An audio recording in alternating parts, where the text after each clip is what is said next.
Thank you all for joining us for this important update on the cyber attack affecting our healthcare system. Once again, my friends, our resolve is being tested. First by a virus, and now by an attack. As we've done before, we must rise together and not falter in the pursuit of resolution or justice. While it is an attack on a subnational, clearly the national, the federal government, understands this significance and has been fully engaged. This is not someone else's problem. It is everyone's problem. An attack on one is an attack on all, and we need to stand united. A technical briefing was just held for members of the media, and I'd like to continue to stress the importance of security concerns in communications as we go forward. Newfoundland and Labrador's health system is a victim of a cyber attack. Full stop. We are not alone. We have seen hundreds of these this year throughout Canada alone. Cyber attacks are increasingly targeting such systems as healthcare systems, and everything we say and do is being closely scrutinized. Our government will not share anything that could compromise or jeopardize the important work that is underway. I know that we all want answers. We don't have all the answers today. God, how I wish I did. We all want to know how this happened, who is responsible, who is behind this, how it impacts us, and when we can return to normal. As Premier of Newfoundland and Labrador, I want to assure you that all steps are being taken to protect our systems and get them back up and running to provide the services that we so desperately need. This is an evolving situation, changing by the minute, not even by the hour.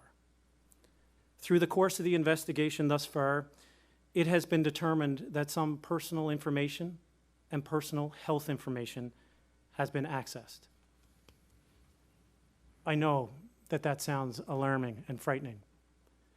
We do know that there is no indication that the personal information or personal health information has been misused.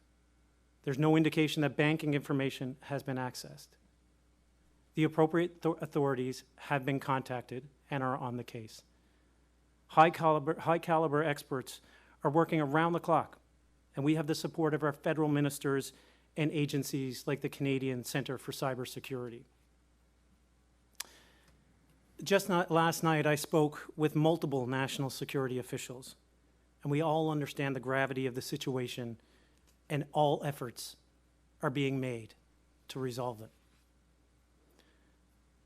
I can't thank you enough, each and every one of you listening, for your patience and understanding in these exceptionally trying times.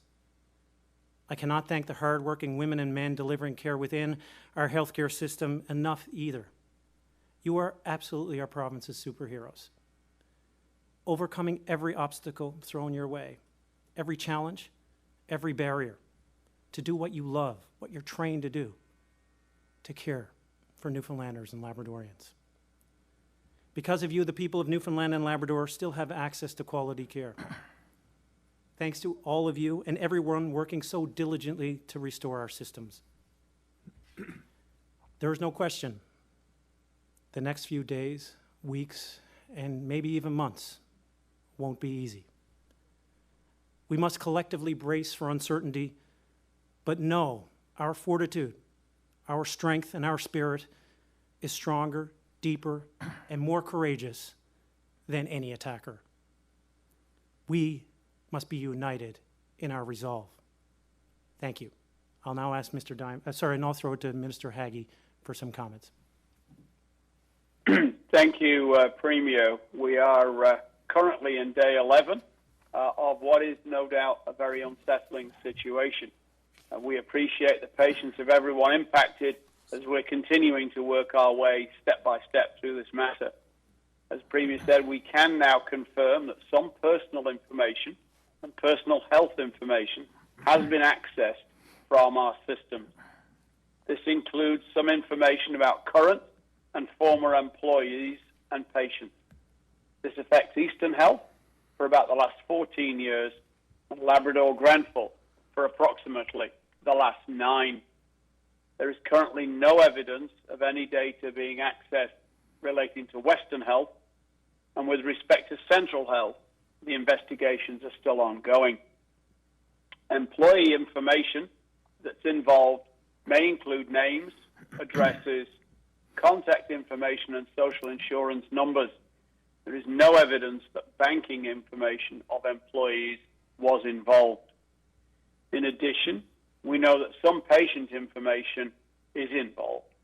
This is made up of the basic information that's typically logged and used when we register a patient for an appointment.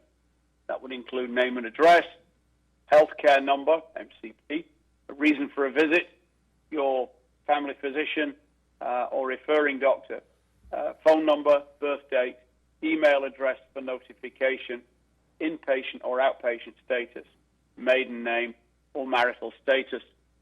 At this time, we don't have any evidence of vendor information being obtained.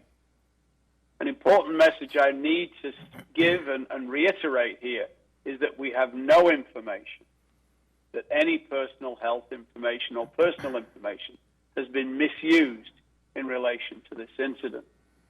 However, we've encouraged and continue to encourage patients and vendors of the regional health authorities to remain vigilant, as always, regarding their personal information.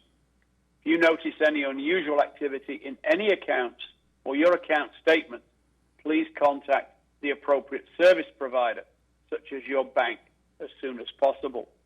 From our point of view, we will have questions that you would obviously want answered.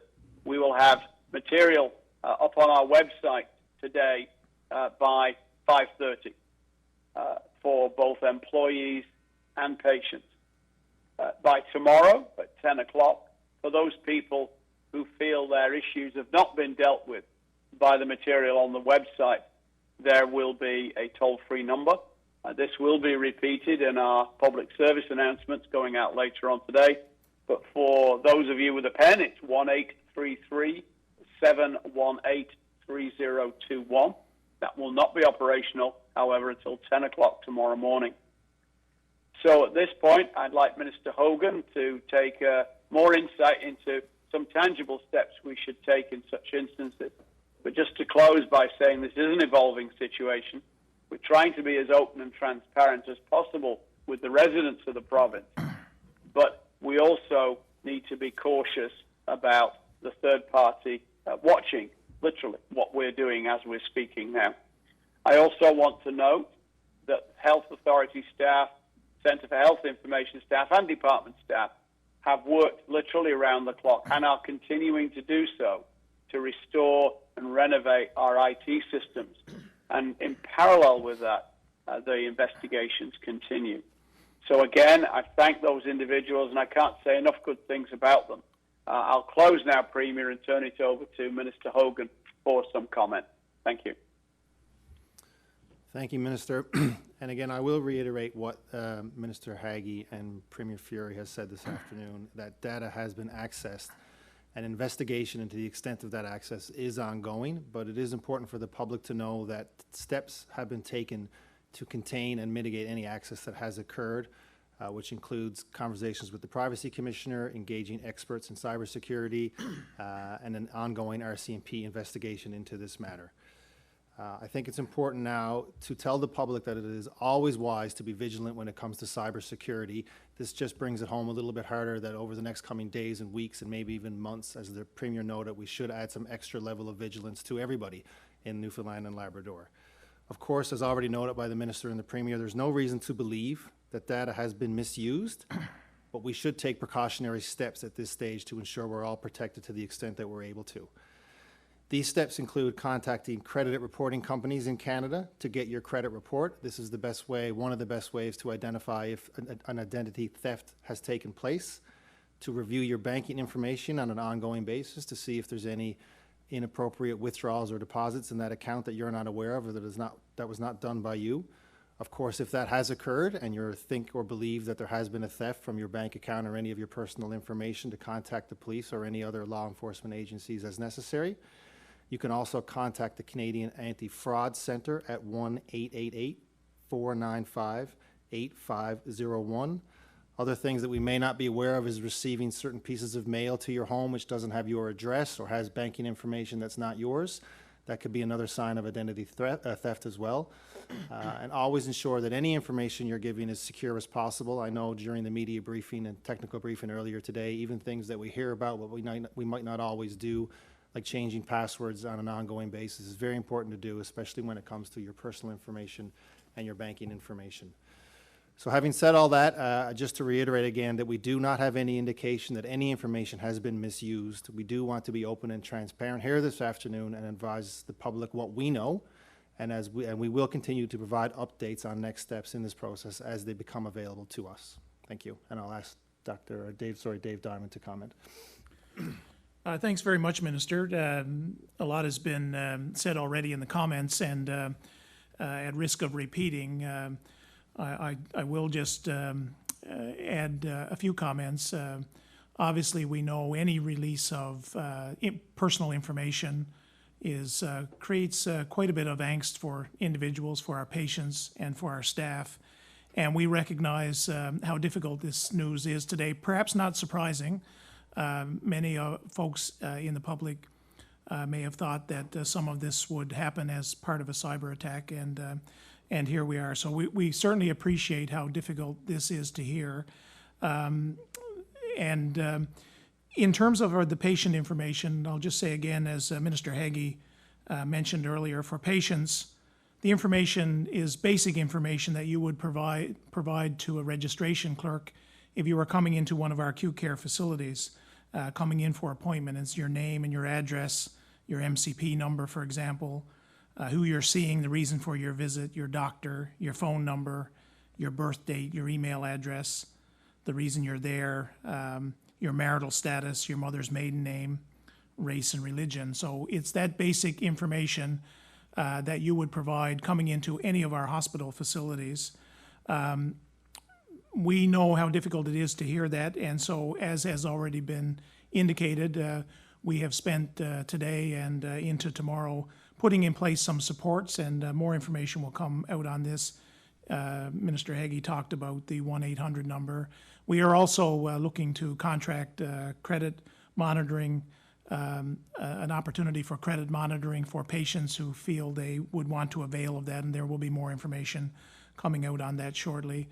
We also recognize that for some, this will add to stresses you're already feeling in the midst of a COVID crisis, and other things that may be impacting your mental health. And so we would encourage you to avail of mental health services within the regional health authorities, our Doorways program, our online resources, and to reach out. And over the coming days, we will be looking to find other opportunities to provide mental health support for anyone who needs that. For our staff, as has been mentioned, the information that has been accessed related to staff includes names, address, contact information, healthcare numbers, your MCP, social insurance number, your employee ID numbers, but thankfully at this point no evidence that banking information is involved. The 1-800 number will be communicated, as Dr. Haggie has indicated. That'll be a support for our patients, but also for staff. That information will be communicated in the hours to come. We have contracted with credit monitoring agency, and we will provide the ability for credit monitoring for all of our employees in Eastern Health and Labrador-Grenfell Health, the two regional health authorities impacted at this point in time. More information to come into the evening on credit monitoring and how you will be able to access that without any cost to you. Again, similar to my comments around the public, we know how difficult this may be for some in terms of the stresses and your own mental health, and we will be offering enhanced employee and family assistance program. And again, that information will be communicated to staff into the evening and tomorrow, as these supports get in place. We have, I know, across all of the regional health authorities, opportunities this evening to be meeting with staff, with unions, with our management teams, and doing everything that we can to support our staff, and doing everything in the coming days that we can to support patients as they manage through this difficult situation. I'm going to pass things over now to my colleague in Labrador-Grenfell, Heather Brown, who is the CEO there. Over to you, Heather. Thank you, David. I, as well, on behalf of Labrador-Grenfell Health, want to recognize the concern and both for our patients as well as our staff that hearing this news has resulted in. And we do join with Health in working collaboratively with them in terms of the services that have been identified, both for patients and for staff. Labrador-Grenfell Health has been working with the Department of Health and Community Services, the Newfoundland and Labrador Centre for Health Information, and the other regional health authorities closely, and are putting processes in place as outlined by Mr. Diamond. We really do want to ensure to our patients and our staff that your well-being is of utmost importance. And while we know that some services have been impacted this week, we want to remind people that your health and safety is of utmost importance. And if you do need any services, please come forward for services. Mental health services are available as outlined with regards to as well as the processes put in place for staff. We will be continuing to work through this together with our staff. As Mr. Diamond outlined, we as well will be working with our staff with regards to updates and providing information and support, as well as with our patients. We regret this incident, and we will be working collaboratively with our partners in the province, as well as with the patients that we serve and our staff as we work through this. Thank you.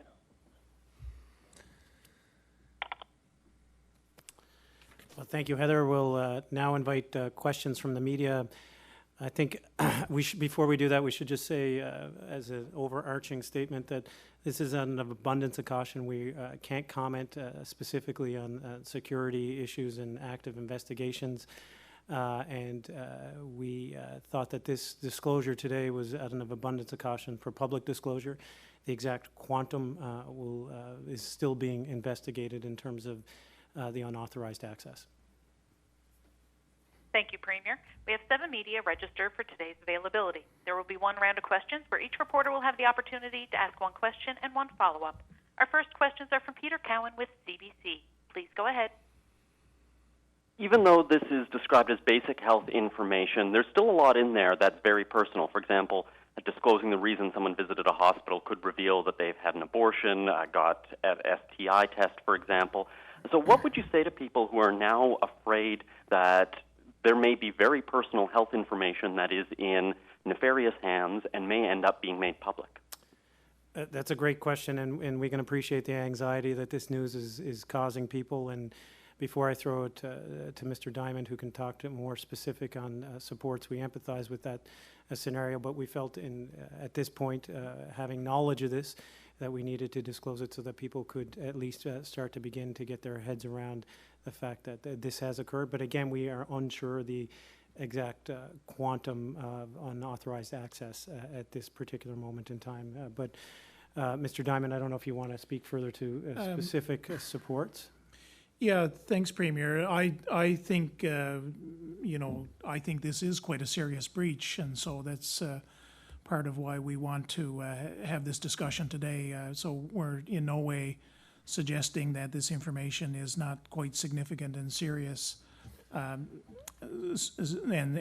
so I certainly would feel along the same lines as you've questioned, that this is very significant, and but also, this is one piece of information that could have been accessed. So I think, what I would say is we understand this is a very difficult circumstance. Thankfully, with what we know has been accessed, the personal health information that is available in your registration conversation is limited, but it is there, and there's no denying that this is a very difficult circumstance. And you know, as the custodians of that information, we take that role very seriously, and you know, we're devastated really as the custodians of this information to find ourselves as a health organization and really as a public, as citizens, to find ourselves in this situation. So we're not downplaying that at all, and we feel the pain of what you've suggested. And I have a follow-up question about the impact of the cyber attack on the services that Eastern Health has been performing, specifically cancer care. I spoke with a woman who's receiving palliative chemotherapy. She missed her appointments last week, and now she's been told there's no time frame for when she might get them again. Can you speak to how those chemotherapy patients are being prioritized, and why aren't more resources put in place to make sure that everyone who needs to get chemotherapy is able to? Well, I can't speak to any individual circumstance, and I obviously don't know of the specific patient you speak of, but we have actually, since last Thursday, been able to do chemotherapy. We've found some workarounds, and as systems have come back, we've been able to do quite a bit of cancer care. We've had all of the resources of the cancer care program available through the weekend, working into the evening, and you know, we will continue to put whatever resources are required to catch up. And so cancer care has been one of several priority areas as systems come back on for us to put resources to, and as many resources as that are available in the province to do that work are doing that work as we speak. And so we would expect to you know, to hopefully be caught up on those services in the near future. Our next questions are from Renelle Legros with All Newfoundland and Labrador. Please go ahead. Just maybe switching gears a little bit, I'm wondering if the Department of Health or Eastern Health or any of the health authorities really have insurance that would cover losses stemming from ransomware or other forms of cyber attack. Yes, the answer is yes. Cyber insurance in the healthcare industry is relatively new. But we do have, through our insurers, and all of the regional health authorities would have some insurance against this kind of activity. We'll obviously learn through this exercise whether that's enough, but you know, the answer to your question is yes, we do. And I'm just wondering if government has a plan in place to support fee-for-service physicians, those who had their work interrupted throughout all this, similar to the pandemic work disruption policy. I believe that's already been enacted, but Minister, I don't know if you can confirm. I'm quite confident it has, but Minister, I don't know if you have a comment. Yeah, thanks, Premier. The short answer is we do have a work disruption policy for fee-for-service physicians, and that is triggered on request usually from the NLMA, but we can also initiate it, and my understanding is work's going on with that now.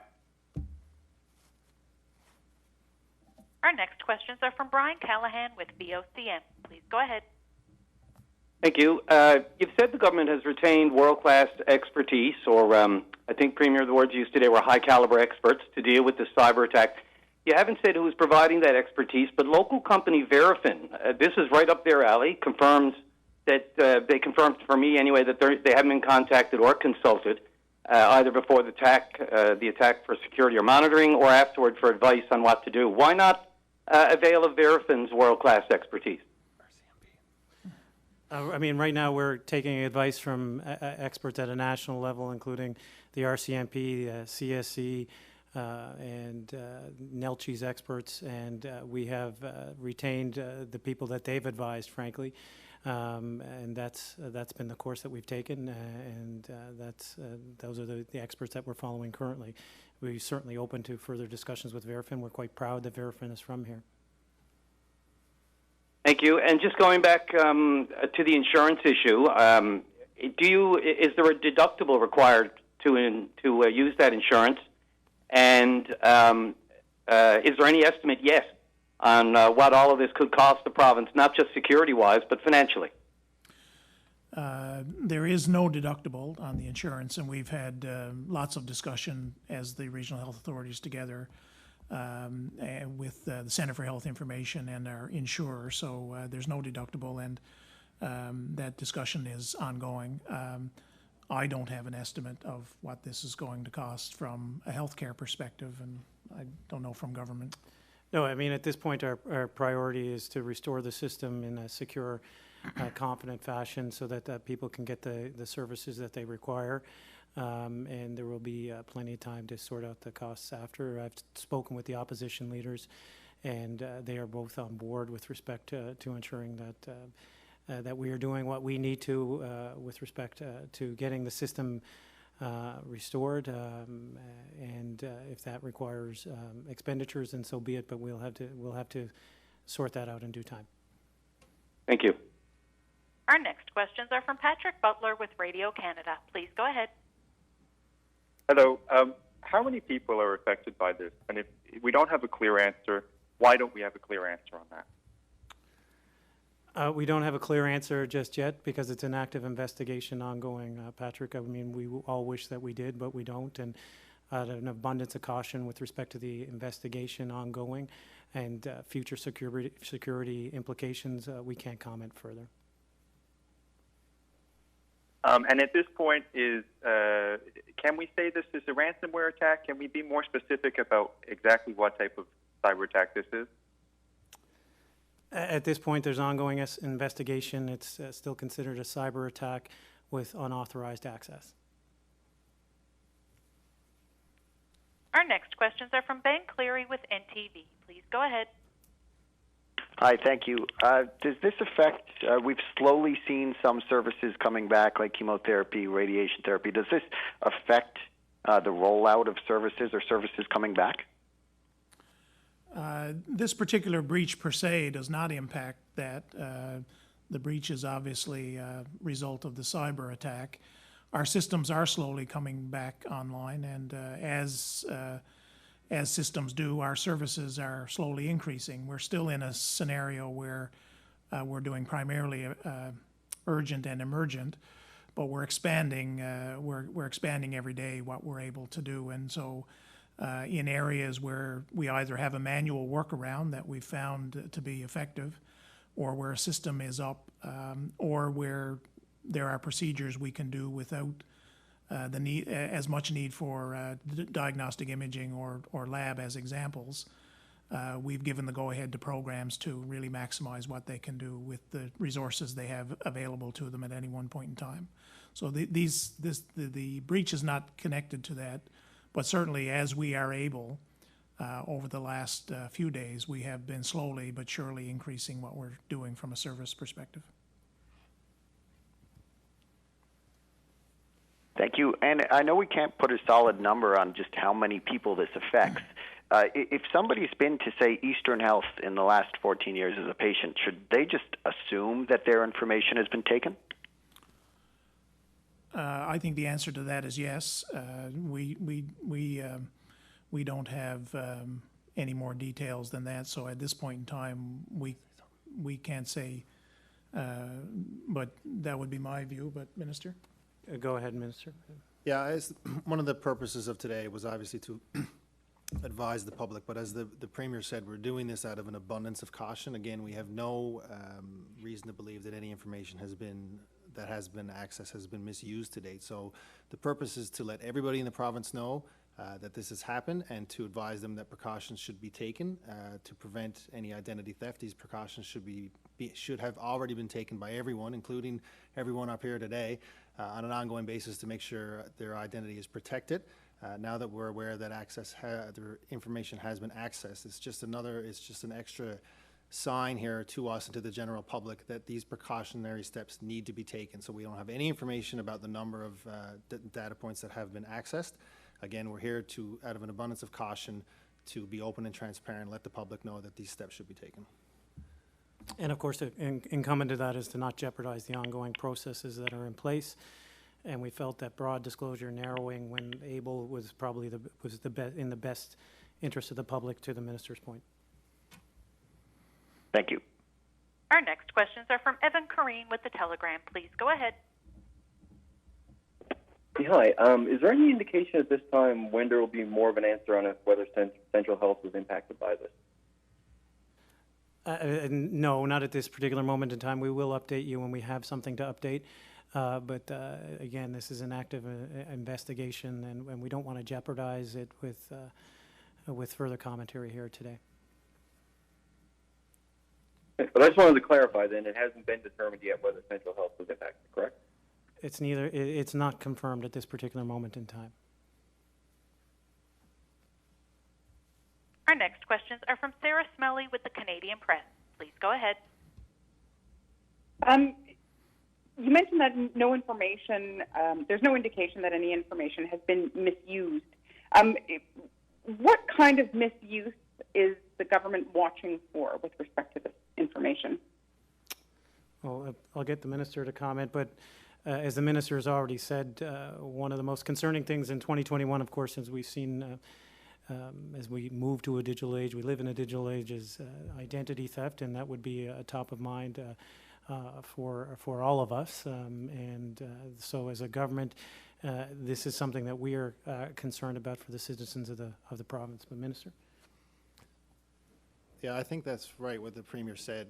It is the concern is identity theft, and just for an example, why we tell people, I guess it's important to explain why we ask people to check their credit records with Equifax or with TransUnion. Anyone could use this information, any information they have, to steal someone's identity. They could be in the other side of the country, any parts of the world, and using that banking information, that personal information, to maybe request a loan or anything that would affect your credit. So just by checking your credit report, you will see if that information is being used. You'll be aware of that. Then you can call your banks, you can call the police and have it dealt with before anything of severe consequences happens. Okay, thank you. And was this expected? No, none of this was expected. Certainly, we weren't expecting any of this, but frankly, no.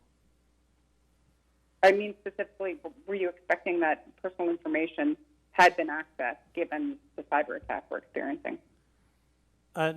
We became aware, as we said last week, of a potential cyber attack, and as the information has evolved, we became aware late yesterday, that this was an issue, and in the workings of today, felt it was necessary to disclose. But you know, this is a new area of crime, and we're taking the best advice from people throughout the country, and you know, there's different permutations of where this could have gone and still can go, I suppose. So.